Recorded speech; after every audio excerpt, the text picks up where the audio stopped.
तो आपको क्या लगता है कि आम आदमी पार्टी का हारना सिर्फ एक राजनीतिक पार्टी का हारना है या एक आंदोलन और एक सपने की मौत है? जब पार्टी की स्थापना हुई तब मैंने ज्वाइन किया था, जी। तो अन्ना आंदोलन के मेन निर्णयों में मतलब अन्ना के साथ कभी बहुत क्लोजली मैंने काम नहीं लेकिन किया, आम आदमी पार्टी के संस्थापकों में था। दूसरा यही कि आज मैं उस पार्टी के साथ नहीं हूँ। मेरे बहुत विरोध रहे, विरोध के करके हमें निकाला गया, वो सब हुआ। लेकिन सारे घटनाक्रम को मैं उस चश्मे से देखूं, ये ठीक नहीं होगा।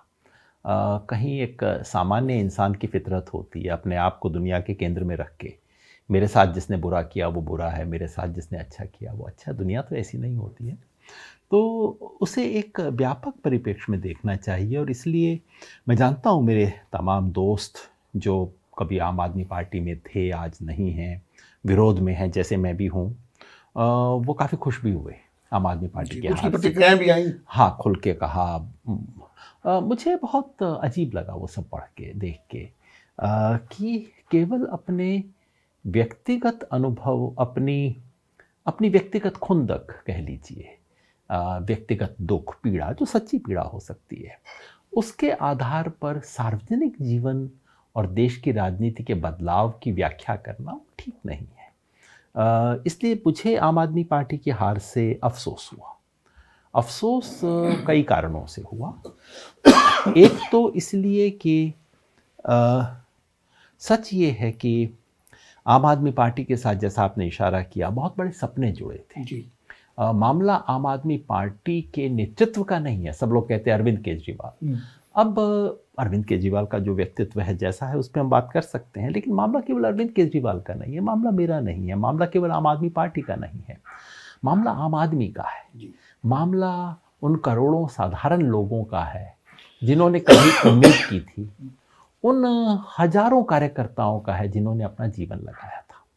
तो उसकी हार जो है, उस लिहाज से एक बड़ी हार है, जिससे मेरे मन में पीड़ा है, व्यथा है। और इसलिए भी है कि कुछ चीज़ें जो इसमें हुई वो ठीक नहीं हुई। आप किसी सरकार को काम नहीं करने देते, फिर बाद में कहते हो सरकार ने काम नहीं किया। ये तो बड़ी गलत ट्रेंड है भाई।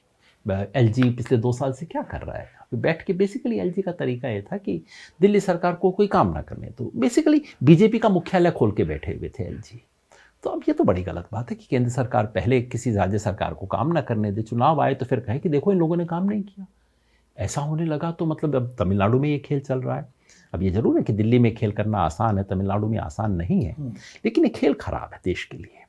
और दूसरा ये कि और अगर ये खेल पहले से चल रहा होता फिर तो कोई गैर वो सरकार जो केंद्र सरकार के विरोधी दल की सरकार किसी राज्य में काम ही नहीं कर सकती थी। बिल्कुल। अब देखिए 80 के दशक में आप और मैं इतने बुजुर्ग हो गए हैं कि हमें 80 का दशक भी याद है। वहाँ स्मृतियों में तो हमारे 70 का दशक भी है। दशक भी, जी। तो 80 के दशक में जब कांग्रेस की सरकार थी, एक छत्र राज था, उन्होंने कई गलत काम किए राज्य सरकारों के साथ, मगर ये नौबत नहीं आई थी तब कि आप राज्यपाल को एक तरह से विपक्ष की राजनीति का अड्डा बना दो, जैसे बंगाल में बना रखा है, जैसे तमिलनाडु में बना रखा है। राज्यपाल जाते हैं विधानसभा में जाके और अपना ही एड्रेस बायकॉट करके चले आते हैं। मैंने गजब है ये तो इसलिए मुझे लगा कि ये जो है ये ठीक नहीं है। अगर आप ये वीडियो YouTube पर देख रहे हैं तो हमारे चैनल को सब्सक्राइब कर बेल आइकन दबाएं, और Facebook पर देख रहे हैं तो हमारे पेज को लाइक करें। 8 मिलियन प्लस सब्सक्राइबर, आपके इस भरोसे के लिए बहुत धन्यवाद।